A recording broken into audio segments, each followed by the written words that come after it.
দর্শক, এই মুহূর্তে সবথেকে বড় খবর, জনগণ যেদিক তাকিয়ে আছে, আইএসএফ তাদের প্রার্থীর তালিকা ঘোষণা করবে। আইএসএফ ইতিপূর্বে তারা প্রার্থীর তালিকা ঘোষণা করে দিয়েছেন। কাদের কোথায় দাঁড় করিয়েছেন নামসহ জানিয়ে দিয়েছেন নওশাদ সিদ্দিকী। আমরা সেটা আপনাদের কাছে জানাবো। দর্শক, শুনুন আইএসএফের প্রার্থীর তালিকা নামসহ। মালদা সুজাপুর বিধানসভা কেন্দ্র, আইএসএফের প্রার্থী বিশিষ্ট শিক্ষক মোহাম্মদ কারিমুল্লাহ হক। নদিয়া পলাশিপাড়া বিধানসভা কেন্দ্র, আইএসএফের প্রার্থী বিশিষ্ট শিক্ষক শামসুর আলী মল্লিক।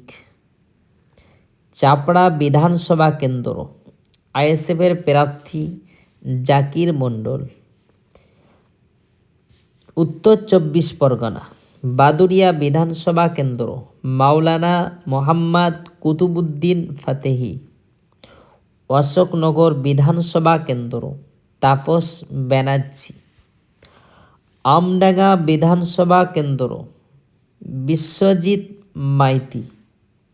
মধ্যমগ্রাম বিধানসভা কেন্দ্র, প্রিয়াঙ্কা বর্মা।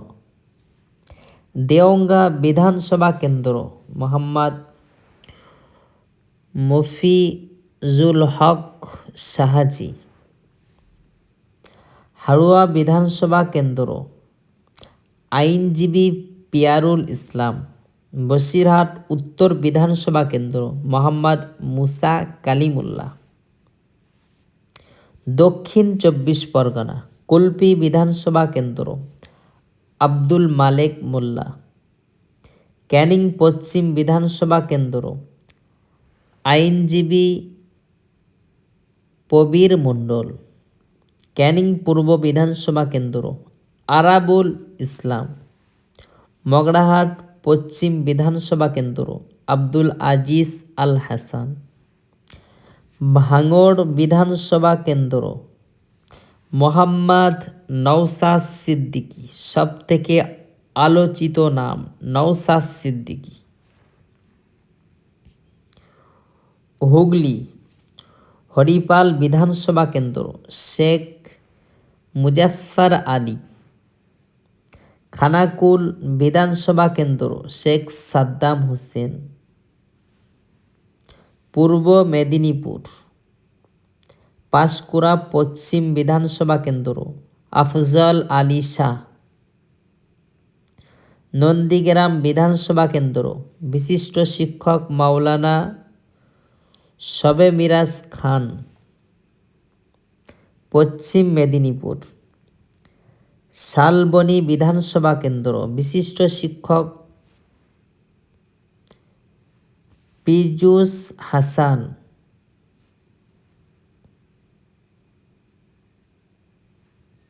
পশ্চিম বর্ধমান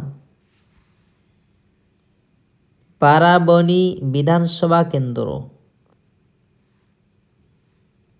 বিশ্বজিৎ বাউরি বাপি। বীরভূম বোলপুর বিধানসভা কেন্দ্র, অধ্যাপক বাপি সোরেল।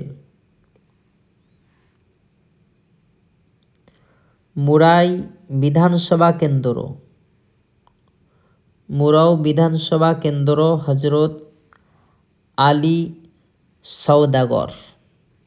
আইএসএফের এই 23টি জায়গায় আইএসএফ তাদের প্রার্থী দিয়েছেন। জানি না এর ফল কি হবে,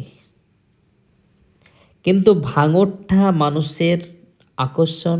ওখানে নওশাদ সিদ্দিকী জিতবেন এমনটাই মানুষ বলছেন। আর দেওঙ্গাটে হাড্ডাহাড্ডি লড়াই হবে। ওখানে বোঝা যাচ্ছে না কে কাকে হারাবেন। বসিরহাটে আমরা দেখেছি নুসরাত জাহানকে দাঁড় করেছিল, কোনো কাজে আসেনি। আবার একজনকে দাঁড় করিয়েছেন, সেও কোনো কাজে আসবে না। কেন? যার এলাকা তাকে দাঁড় করালে মানুষের কাজে আসে। অন্য জায়গার মানুষ যদি আমাদের এলাকায় এসে দাঁড়ায়, কোনো একটা সইয়ের দরকার হলে, কোনো একটা সমস্যা হলে, সমাধানের জন্য যদি কোনো সই লাগে, কোনো আলোচনা হয়, তাকে খুঁজে পাওয়া যাবে না। তাই মানুষ জানতে শিখেছে, বুঝতে শিখেছে, যদি নিজের এলাকার প্রার্থী থাকে মানুষ তাকেই ভোট দেবে, যদি সে ব্যক্তি সৎ হয় এবং তাকে যদি মানুষের কাজে লাগে মানুষ তাকেই ভোট দেবে। মনে রাখবেন, যারাই যেখানে প্রার্থী দিচ্ছেন যে দল, তাদের ভাবা উচিত এটাই, যার এলাকা তাকে দাঁড় করান। কিন্তু বর্তমান সময়ে যার এলাকা তাকে বাদ দিয়ে অন্য এলাকা থেকে ভোটে দাঁড় করাচ্ছেন, আর তাকে যারা ভোট দিচ্ছেন তারা ফেঁসে যাচ্ছেন। মনে রাখবেন, নুসরাত জাহানকে ভোট দিয়েছেন, আপনারা ফেঁসে গিয়েছেন, তার কোনো কাজে আপনাদের আসেনি। এখন যাকে ভোট দিবেন আপনারা ফেঁসে যাবেন, সে এখানকার মানুষ নয়। আপনার কোনো সমস্যা হলে তাকে আপনি খুঁজে পাবেন না। তাই আন্দোলন গড়ে তুলুন। যদি ভোট নিতেই হয় তাহলে এলাকার মানুষকে দিয়ে প্রার্থী করুন, তাহলে আমরা ভোট দিব। এই ঐক্য গড়ে তুলুন, কোনো বাইরের কাউকে ভোট দেবেন না। যদিও অনেক কিছু সরকার দিচ্ছে, রাস্তায় পুলিশ দাঁড় করিয়ে গাড়ি ধরে, তাছাড়া ডবল টাকা তুলে নিচ্ছে, এটা মাথায় রাখবেন। মমতা ব্যানার্জি যে রাজনীতি করছেন, তার রাজনীতি সম্পূর্ণ মানুষকে জাদু দেখাচ্ছেন। একদিক থেকে 1 টাকা দিচ্ছেন, অন্য দিক থেকে মমতা ব্যানার্জি 500 টাকা তুলে নিচ্ছেন।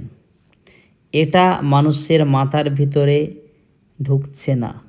মানুষ আর কবে বোকা থাকবে?